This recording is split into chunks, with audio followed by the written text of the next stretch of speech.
이유 없이 나를 미워하는 사람, 은근히 나를 깎아내리고 무시하는 사람, 살면서 반드시 한 번쯤은 마주치게 되는 이런 부류의 사람들 때문에 밤잠을 설쳐본 적이 있으신가요? 그 사람의 마음을 돌려보려고 애써 웃어보기도 하고 커피를 사주거나 칭찬을 건네며 잘해주려고 노력했지만 돌아오는 건 더 큰 무시와 상처뿐이었을 겁니다. 오히려 내가 잘해줄수록 상대는 나를 더 만만하게 보고 통제하려 드는 기분마저 느꼈을지도 모릅니다. 그런데 만약 철옹성 같던 그 사람의 태도를 180도 바꿔놓을 수 있는 심리적 스위치가 존재한다면 어떨까요? 나를 투명인간 취급하던 사람이 어느 날 갑자기 내게 다가와 친절을 베풀고 심지어 내 가장 든든한 지원군이 되게 만드는 마법 같은 심리 전술이 있습니다.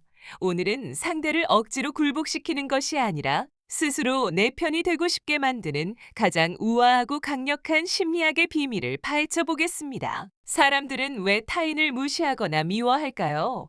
놀랍게도 그 이유는 당신에게 심각한 결함이 있어서가 아닙니다. 일상에서 마주하는 대부분의 무단한 적이는 상대방 내면의 불안감 혹은 당신에 대한 아주 사소하고 일방적인 오해에서 비롯됩니다. 인간의 뇌는 인지 부조화를 극도로 견디지 못합니다. 한번 당신을 마음에 들지 않는 사람 혹은 경쟁자로 규정해버리면 상대의 뇌는 끊임없이 당신을 미워할 합당한 이유만을 선택적으로 수집합니다. 당신이 친절하게 대해도 그것을 가식으로 치부하고 당신이 능력을 발휘하면 운이 좋았다고 깎아내리는 이유가 바로 여기에 있죠. 그렇다면 이 견고한 오해의 벽을 무너뜨리려면 어떻게 해야 할까요? 앞서 말씀드렸듯 맹목적으로 더 잘해주려고 노력하는 것은 정답이 아닙니다. 오히려 기존의 상식을 완전히 뒤집는 정반대의 접근이 필요합니다. 지금부터 말씀드릴 첫 번째 방법은 조금 이상하고 심지어 자존심이 상한다고 느껴지실 수도 있습니다.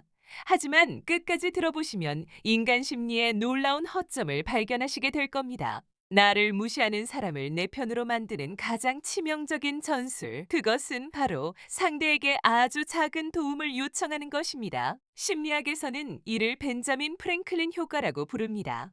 보통 우리는 내가 좋아하는 사람에게 도움을 베푼다고 생각하지만 뇌과학의 관점에서는 인과관계가 역전되는 현상이 일어납니다. 누군가에게 도움을 주고 나면 우리의 뇌는 자신의 행동을 정당화하기 위해 내가 저 사람을 돕는 걸 보니 나는 사실 저 사람을 꽤 괜찮게 생각하나 보다라고 스스로를 속이기 시작합니다. 나를 적대시하던 사람에게 다가가 무언가를 빌리거나 그 사람이 잘 아는 분야에 대해 사소한 조언을 구해보세요. 상대는 겉으로는 툴툴거리거나 머뭇거릴지 몰라도 결국 자신의 우월감을 증명하기 위해 당신의 요청을 들어줄 것입니다. 그리고 바로 그 순간 상대의 뇌 속에서는 당신에 대한 긍정적인 인지 부조화가 작동하기 시작합니다.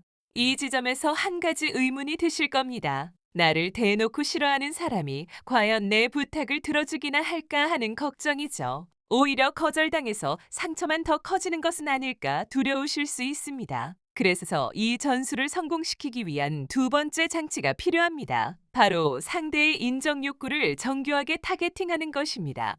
사람은 누구나 자신이 가치 있고 유능한 존재로 타인에게 인정받기를 갈망합니다. 당신을 무시하던 사람 역시 속내를 들여다보면 누군가에게 우월해 보이고 싶은 결핍을 안고 있을 확률이 높습니다. 상대가 유독 자신 있어 하는 업무, 특별히 관심을 가지는 취미, 혹은 아주 사소한 안목이라도 좋습니다. 당신이 나보다 이 부분에 있어서는 훨씬 뛰어나기 때문에 조언을 구한다는 뉘앙스를 섬세하게 전달해 보세요. 자신을 인정해주는 사람 앞에서는 아무리 날선 방어 기제도 눈 녹듯 사라지기 마련입니다. 나를 깎아내리며 느끼던 비열한 우월감이 나를 이끌어주는 너그러운 조력자의 긍정적인 자의식으로 변모하게 됩니다.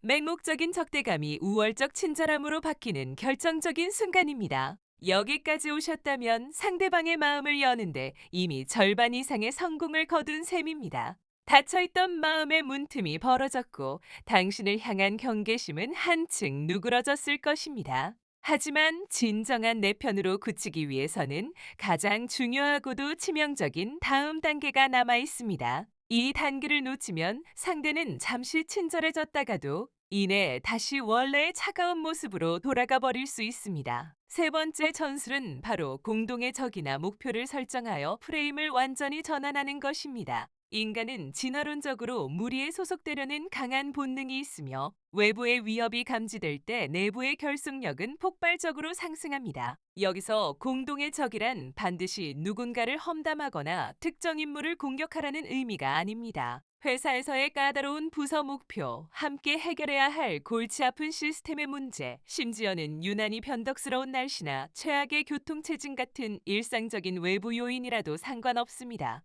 대화 속에 우리라는 대명사를 의도적으로 자주 사용하여 상대와 내가 같은 배를 타고 있다는 인식을 지속적으로 심어주세요. 너와 나의 대립 구도에서 우리와 세상의 구도로 프레임을 전환하는 순간 상대는 무의식 중에 당신을 보호하고 협력해야 할 가장 든든한 동맹으로 인식하게 됩니다. 물론 이 모든 과정을 실행함에 있어 절대 잊지 말아야 할 철칙이 하나 있습니다. 그것은 상대의 호의를 얻어내기 위해 결코 비굴해지거나 나의 존재 가치를 깎아내려서는 안 된다는 점입니다.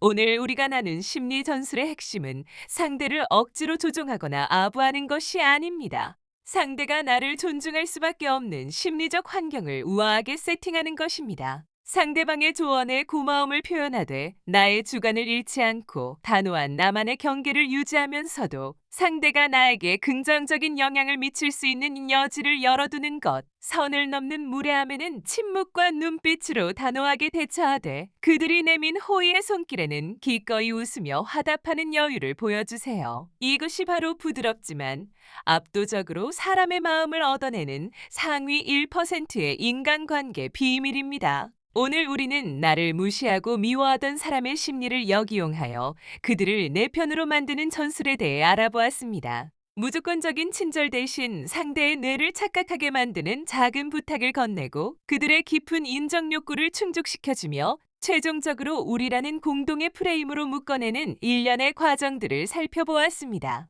이 방법들은 단순히 눈앞의 위기를 모면하는 얕은 처세술을 넘어 인간 본성과 심리에 대한 깊은 통찰을 바탕으로 합니다. 누군가를 적으로 굳게 믿고 미워하는 것은 내 삶에 엄청난 시간과 에너지를 갉아먹는 소모적인 일입니다. 진정한 승리는 적을 무참히 짓밟고 홀로 일어서는 것이 아니라 그 적마저 나의 동지로 변화시켜 함께 더 먼 곳을 향해 걸어가는 데 있습니다. 내일은 여러분의 마음을 그토록 어지럽히고 힘들게 하던 그 사람에게 먼저 다가가 아주 사소한 질문 하나를 넌지시 건네보는 건 어떨까요?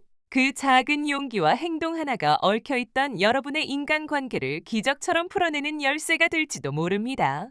여러분의 평안하고 지혜로운 인간관계를 응원하며 긴 시간 함께 해주셔서 진심으로 감사합니다.